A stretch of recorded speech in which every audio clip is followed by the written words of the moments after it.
أعوذ بالله من الشيطان الرجيم بسم الله الرحمن الرحيم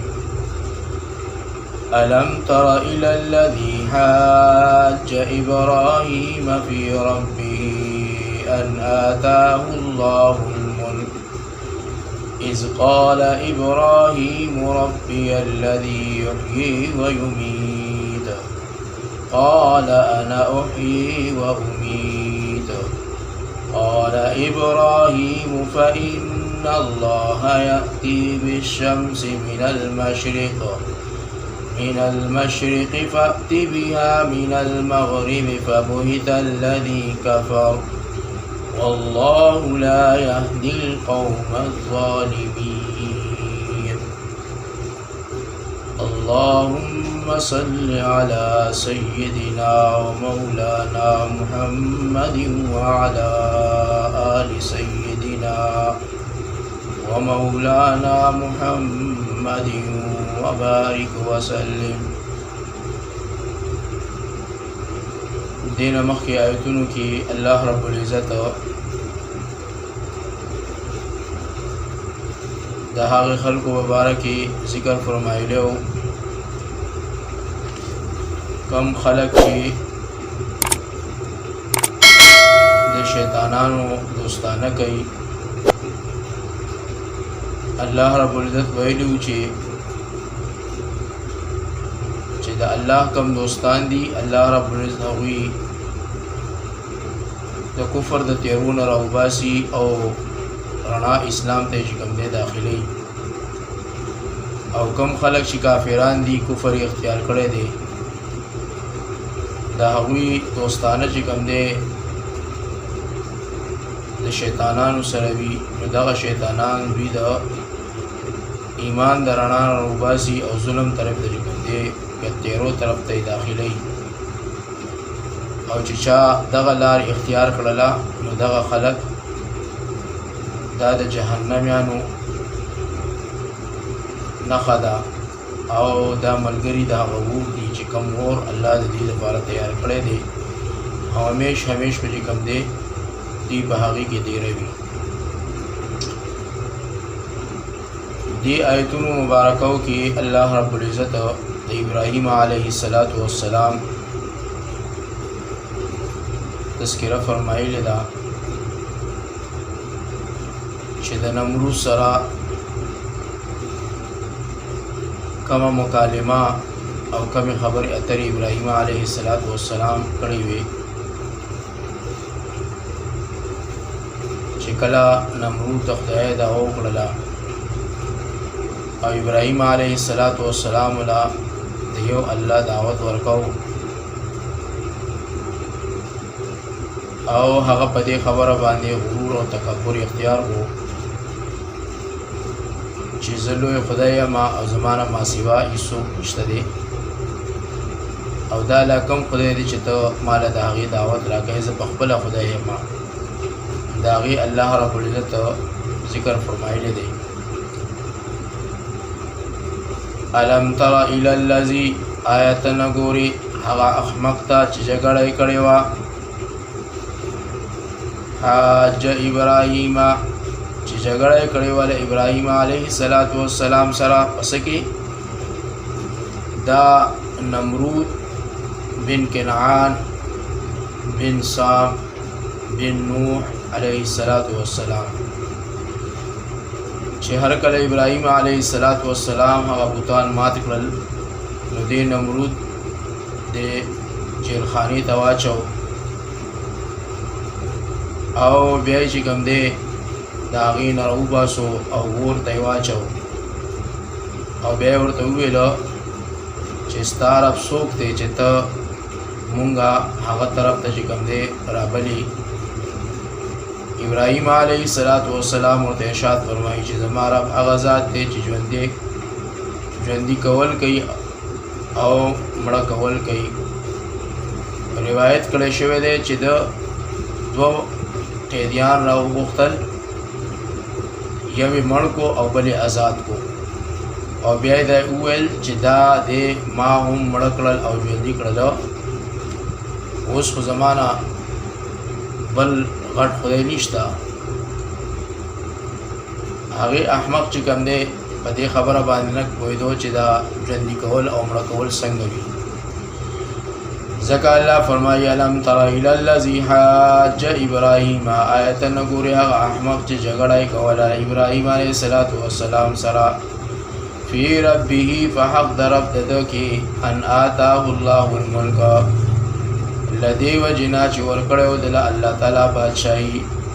اذ قال ابراهیم، په هغه وخت کې چې ویل ابراهیم علیه السلام ربی الذي، چې رب زما هغه ذات دی یحیی و یمیت، چې دی ژوندي کول کوي او وجل کوي. قال انا احیی و امیت، ویل هغه چې زه هم ژوندي کول کوم او وجل کوم. قال ابراهیم، اوی ابراهیم علیه السلام فإن الله، چې بېشکه زما خدای یأتی راخیجوي بالشمس نور من المشرق إلى مشرق د طرفه، فأتی بها پستی راوخیجوا دا نور من المغرب إلى مغرب د طرفه. فبهت الذي کفر، فشرمنده شو هغه څوک چې کافر شوی و، یعنی هغه نمرود شرمنده شو په دې، لا جواب شو په دې خبره باندې. والله والله تعالی چې لا یهدي القوم الظالمین، لار نه ښیي ډلې د ظالمانو ته. یعنی دا نمرود چې د طرف د مشرق راځي دا زه راولم، نو فکار دی چې ستا خدای له مغرب راولي. په حدیث شریف کې راغلی دي که داسې نمرود ویلی وی نو فی الحال به له طرف د مغرب نه نور راختلی و. که چېرې داسې ده ویلی وی چې زه خو دا نور د مشرق نه راخیجومه، نو ای ابراهیم ستا رب دې د مغرب نه راوباسي. نو علما فرمایي مفسرین لیکي که چېرې دا الفاظ ده ویلی وی نو بیا به الله رب العزت د مغرب نه چې کوم دی دغه نور راخیجولی او دی به یې لا جوابه کړی و. لیکن ته ابراهیم علیه السلام ورته وایي چې زما الله هغه دی چې ژوندي کول کوي مړ کول کوي، او هغه دی چې راخیجوي نور د مشرق نه. فأتی بها من المغرب، پس ته راوخیجوه دا نور د مغرب د طرفه. په دې کې دی لا جواب شو او الله داسې خلکو ته لاره نه ښیي.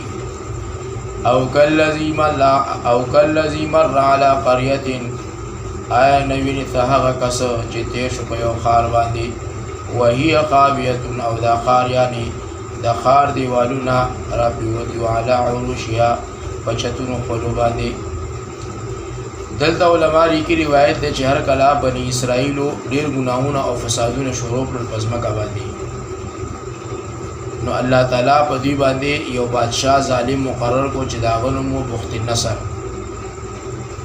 نو شپږ لکه لښکر چې کوم دی هغه ورپسې راوستو، او دغه بني اسرائیل چې کوم دی شام په ځمکه باندې اوسېدل، شام د ځمکه چې کوم دی په هغوی باندې تنګه کړله، او بیت المقدس چې کوم دی هغوی ته نقصان ورسو، او بني اسرائیل یې درې ځایه کړل. یوه حصه یې قتل کړل، او یوه حصه یې په شام کې پرېښودل، او یوه حصه یې چې کوم دی قیدیان کړل، بندیوان یې کړل، چې هغه 100,000 عالم و، یعنې 100,000 خلق و. او په دوی کې نو دوی په خپلو سړو باندې چې کوم دی دا بني اسرائیل د غلامانو په حیثیت باندې چې کوم دی تقسیم کړل دغه بخت النصر، او د هر یو بخت النصر د هر یو سپاهي په حصه کې چې کوم دی څلور غلامان ورسېدل. او عزیر علیه السلام یو له د هغې غلامانو نو هر کله چې دی سموده پس ترېنه د دوی نه خلاص شو، نو ډېر وران ویجال پروت و دغه ښار د دوی. نو چې کله دی په دغه ښار باندې را تېرېدو، نو دا یې ووایي چې انا یحیی هذه الله بعد موتها، دا به څنګه چې کوم دی د دې ښار دا مړي به بیا ژوندي کېږي. نو الله رب العزت ورته وی هغه حال الله رب العزت باغ باندې راوستو. ځکه الله فرمایي او کالذي مر على قريه آیا نویني ته هغه کس چې تیر شو په یو ښار باندې وهي خاویة على عروشها او د ښار د دیوالونه را پرېوتي په چتونو خپلو باندې. قال نو ووی دغې پیغمبره دغې سړي انا یحیي هذه الله چې څرنګه به ژوندي کړي دا ښار د دې ښار اوسېدونکي بعد موتها پس له مرګه د ده نه. فاماته الله پس مړ کړو دی الله تعالی 100 عام 100 کاله ثم بعث او بیا یې را ژوندی کړو. قال بیا تپوس کو الله تعالی کم لبست چې څومره مړ وې ته. قال ده ورته ووي لبست یوما ده ورته ووي چې یو ورځ او بعض یوم یا د ورځې یو حصه. قال وی الله تعالی دته بل لبست 100 عام بلکې مړ وې ته 100 کاله. فانظر پس وګوره ته الی طعامک دی خوراک خپلتا و شرابک او بو خپلتا لم یتسنى هیڅ خراب شوي نه دي. وانظر او وګوره الی حمارک خر خپلتا ولنجعلک د پاره دی چې مونږ وګرځو آیت للناس دا نښه د پاره د خلکو. وانظر الی العظام او وګوره ته دې هډوکو ته کیف ننشزها چې څرنګه مونږ راخوځو. ثم نکسوها لحمها بیا اغوندو درې ته غوښه. فلما پس هر کله تبین له چې ښکاره شو دا کار دته. قال نو ویل اعلم ان الله چې بېشکه پوهېږم زه ان الله بېشکه الله تعالی چې دی علی کل شیء قدیر په هر یو څیز باندې قادر دی. دلته علما لیکي مفسرین چې د دې واقع نه هغه ته دا معلومات شو چې الله رب العزت مرګ په ده باندې راوستو او الله ورته وی چې وګوره د طعام خپلتا. حضرت علی رضی الله تعالی عنہ روایت دی چې پس له 100 کالو نه الله پاک د سترګې بینا کړې چې هغه وراسته شو هډوکې او په هغو باندې غوښه راوسته. بیا ټول بدن تمام شلو. بیا راغو خپل ښار لره مګر پیژندره ګلو خلک د ده ټول مړه شوي وو. یو موچي د ده چې د ځوان پرېښودی و او په دغه حال کې هغه بوډا شوی و نو ده ولیدو نو ده ورته بیا ووي چې دا څه ماجره شوې ده او څه کار شوی دی. نو الله رب العزت ته دا وښودله چې زه مړي داسې جمدي کومه چې ته مې مړ کړې او ته مې 100 کاله پس را پیدا کړې را جوړ مې کړې برابر مې کړې. دغه شانتې به هر یو بې جانه شی چې کوم دی زه جاندار کوم او ځان ته به ودرومه. وإذ قال ابراهیم او یاد کړه هغه وخت چې ویل ابراهیم علیه السلام ربي اریني چې ای رب زما کیف تحیی الموتى او خیماتا چې څنګه ژوندي کوي مړي. قال اویل الله تعالی اولم تؤمن چې آیا ستاله باور نشته یا تا په دې خبره باندې ایمان نشته. قال اویل ابراهیم علیه السلام بلا ولنا ولكن ليطمئن قلبي چې یقین مشته لیکن چې په آرام شي زړه زما. قال اویل الله تعالی فخذ چې ونسا 4 سلور من الطير لمارغاننا فسرهن پسرا نزدې کړه ځان ته خپل ځان ته. ثم جعل بیا کېږده علی کل جبل بهر یو غر باندې منهن جزءا لدوی نه یو بوټي. ثم ادعوهن بیا یې راوغواړه یأتینک سعیا نو رابشي تا ته په منډه. واعلم او پوه شه په دې خبره باندې ان الله چې بېشک الله تعالی چې دی عزیز غالب دی حکیم او خاوند حکمت دی. دلته علما فرمایي چې هغه درې مارغان چې کوم دی په هغې کې یو طاووس او یو چې کوم دی په هغې کې کوتره وه او بل چې کوم دی په هغې کې کارغه و. سبب د دې سوال دا و چې هر کله د لنور د ده سره نمرود د ده سره جګړه وکړه چې رز زما ژوندي کول کوي او مړه کول کوي. هغه هم ورته دا وویله چې دا کار خو زه هم کولی شم.